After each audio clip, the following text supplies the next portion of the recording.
and you have your 3 dayblooms. Now you want to go ahead and put these guys in some kind of a central area and just have them kind of set up a little bit. You also do not want these guys to be right beside each other because they will be less effective.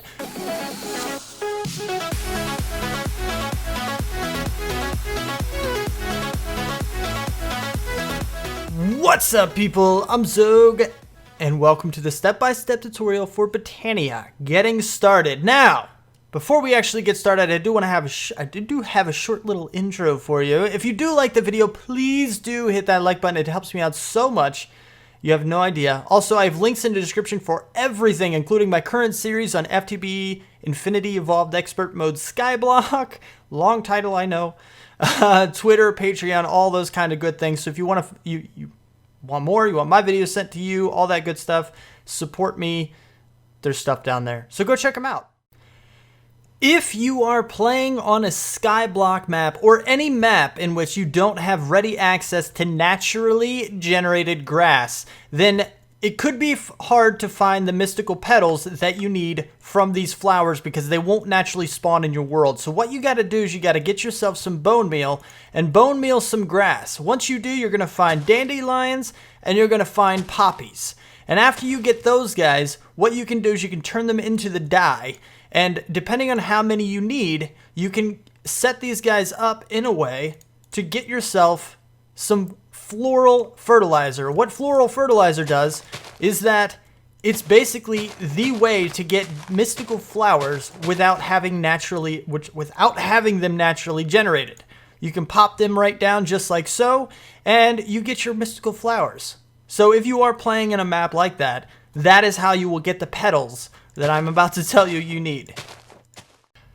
Okay, so there are a couple of recipes in here I wanted to make sure you knew might be different for you. I don't know if it depends on the mod version or just the fact that it's FTB Infinity Evolved that I'm doing this tutorial on, but the monopools is one of them.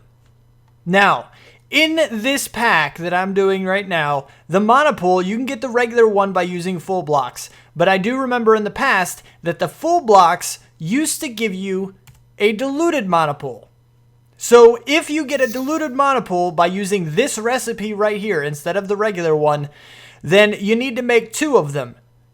And then you fill one of them up, which I'll show you a little bit about how to do a little bit later on. And then you throw the other one on top of it in order to get the regular one. So one diluted monopool inside of another filled diluted monopool will give you the regular one if this recipe right here does not work for you. The second thing are the endoflames. Endoflames in this pack are a little bit different than what I remember. Now, the other recipe for the endoflames is 2 browns, 2 reds, and a light gray, except one of the red and one of the brown are mana petals. That is why they are different. In this pack, in this version, the endoflame uses instead a mana powder, which is a piece of gunpowder on top of a monopool. But you might have to use a brown petal and a red petal and throw those on top of a monopool to get the mana brown petal and the mana red petal in order to make the endoflame. So it is a little bit in the air as far as that is concerned. So just be aware of that. And make sure you are aware the recipes could change and differ a little bit, but it shouldn't be too big of a change and it shouldn't be too much to get around. So just be prepared for slight changes like that, and we'll get on with the show.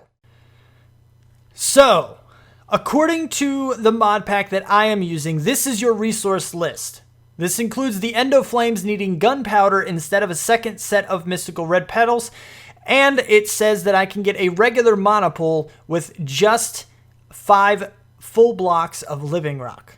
That's what I'm using. That's what I have to work with. So that's what this recipe list is containing. Check your recipes before you go through this and make sure you get all your resources right before you go through. But you need a pickaxe and an axe. Doesn't matter what they are. You're just breaking blocks with them. So use what you can. Anything that breaks blocks, you're going to be fine. 8 regular stone, not cobblestone. 4 cobblestone. 16 wood. It doesn't have to be oak. It could be spruce or jungle or whatever. Just some kind of logs. Not planks, logs. Like you just chopped down the tree. 2 cobblestone slabs, 1 gold ingot, 3 gunpowder, a bucket, and water source Naturally, you're more than likely going to be in survival, so you're going to want the bucket and water source. 7 seeds, 4 mystical white petals, 3 mystical orange petals, 3 light blue petals, 6 yellow petals, 3 light gray petals, 6 brown petals, and 3 red petals. Also, you're going to want 4 extra petals of pretty much any color. Doesn't matter what they are. These are just extra. Although, if you want to customize the color of your wand, some of you will know what I'm talking about. Your wand for Botania can change colors, certain aspects of it. So choose colors you want for 2 of them. The others really don't matter at all. But those 2, if you want your wand to be something cool, that's what you're going to want. First step, go ahead and grab your bucket and fill it up with water. Grab your 4 cobblestone, 2 cobblestone slabs, and 1 of your throwaway petals. One of the petals that you don't care about, of a color you don't like. Put the 2 slabs and the mystical white petal in the top row just like that, and make a little stand below it to go ahead and get your petal apothecary. Place this guy down somewhere, and then go ahead and fill it up with a water bucket. Now you want to go ahead and grab your 4 mystical white petals and 1 of your seeds. You want to go back over to this guy and drop all 4 of those into this guy, and then drop your seeds in. This is going to give you a pure daisy, which you can then put right on the ground. Now you want to take all 8 of your regular stone and all 16 of your wood. You won't need all 16 of your wood. Some of it will be extra, but it's always good to have extra, so you might as well go ahead and collect that many anyway. But go ahead and surround this flower completely with all of your stone and all of the wood as well. And by the end of it, you'll have 16 of both the living wood and the living rock right here. So if we go in here, I'm just going to give myself the other bunch here and get rid of this oak wood. And this is what you'll have when you're done. 16 living wood and 8 living rock.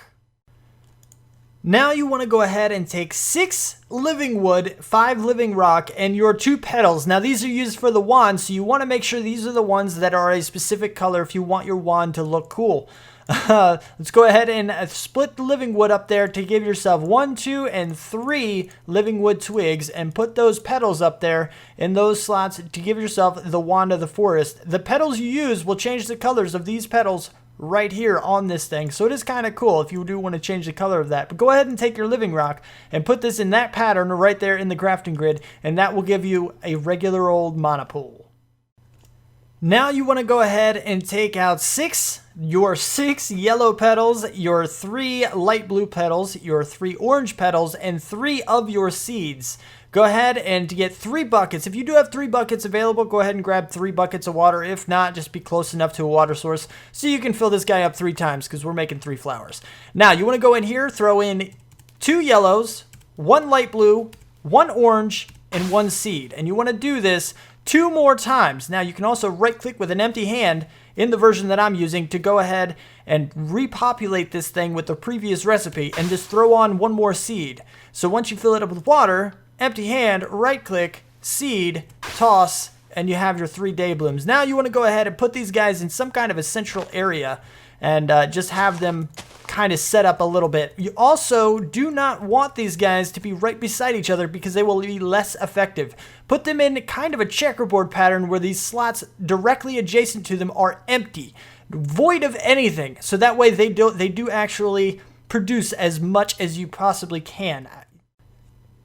Alright, so now you want to go ahead and grab your 6 living wood, 1 mystical white petal, or the other throwaway one that you don't care about the color of, and 1 gold ingot. Go ahead and line the top and bottom with living wood. Put the gold ingot in the back and the middle left slot, and the mystical white petal directly in the middle. That will give you your mana spreader. Go ahead and take that and your mana pool, put down your mana pool somewhere, put the mana spreader right on top, somewhere very close to your dayblooms, and then what you want to do is shift right click in the air with this guy in your hand until it says bind mode. Then you want to shift right click on each flower, and then you select the mana spreader. Shift click on flower, shift click on spreader, shift click on flower, shift click on spreader. If you hover over them with the wand, you'll see a little check mark down there in the bottom right hand corner of the little tooltip display thing that pops up, that will tell you that these are indeed linked to this mana spreader. Then you want to go ahead and shift right click on the mana spreader and then shift right click on the mana pool, and it will start sending all of that mana directly into the mana pool. Now you just have to wait a little while. Just a quick little mention, I am well aware that if you place the mana spreader first and then place the flowers will be automatically linked to the nearest spreader. I am well aware of this. I just kind of figured if I didn't mention it in a video, then people are going to be commenting about it endlessly. And yeah, I know. Don't worry. I'm well aware. This is just a way I wanted to make sure I demonstrated how to bind flowers to spreaders in case you want to change them, which is an entirely plausible situation. So hold those comments, please. Now, aside from that, what you want to do is you want to go ahead and wait until you have enough mana in here. And then you want to go ahead and you want to grab 3 gunpowder. Basically, that's it at the moment. Grab your 3 gunpowder and then toss that right on top of the mana pool. You will then get 3 mana powder. Now you want to go ahead and get 3 more buckets of water, or just be close enough. Like I said, you're going to be filling this guy up 3 times yet again, but you want to make sure you go ahead and get 6 brown petals, 3 light gray petals, 3 red petals, 3 of the mana powder that you just created, and your last 3 seeds. Now you want to go ahead to this guy, fill it up with water, go ahead and toss 2 brown petals, 1 light gray, 1 red, and 1 mana powder in there, and then go ahead and throw in your seeds. Do this 2 more times. Empty hand, seed, water, empty hand, seed. And that way you now have 3 endoflames. The reason we make the endoflames is because in recent versions of Botania, these dayblooms are considered passive flowers. What that means is that they will eventually decay and they will no longer be dayblooms, they will be dead bushes or something that does not produce mana. So you want to make sure that you get something that will not decay, such as endoflames, which are also stronger. So you can go ahead and pick up your dayblooms, or you can let them expire. Your choice is yours. And then you have these guys. What these guys do is that they actually burn any burnable material. Anything you can burn in a furnace to smelt items, these guys can also burn and generate mana from. And there you go. You see them doing that, and you're well on your way to getting a bunch of mana. And there you go. These guys right here are going to be populating mana for you. You should be set up enough to try to play around and experiment, learn for yourself the rest of the way, and get some pretty cool stuff going on. These guys alone can actually support you for a pretty long little while if you are willing to go ahead and toss down a few items for them every now and then. But I hope you liked the episode, or the video. Hopefully it was understandable enough. Hopefully you could follow it without any problems. If you did, please feel free to leave a comment, and I will answer any questions you have to the best of my ability. If you also have any suggestions for other step-by-steps you would like to see, things you think I should get into, or if you want to check me out over on, any of my current series I got going on, FTB Infinity Evolved, Skyblock going on right now, 50 episodes out, got a whole lot of stuff over there. Feel free to check that out. I would really, really appreciate it. But at the very least, if you did like this video, please hit that like button. If you want to see more, you want my videos sent directly to you, then don't forget to subscribe. Comment, favorite, share if you think you want to. Thank you so much for watching, and I will see you next time. Peace out, peeps.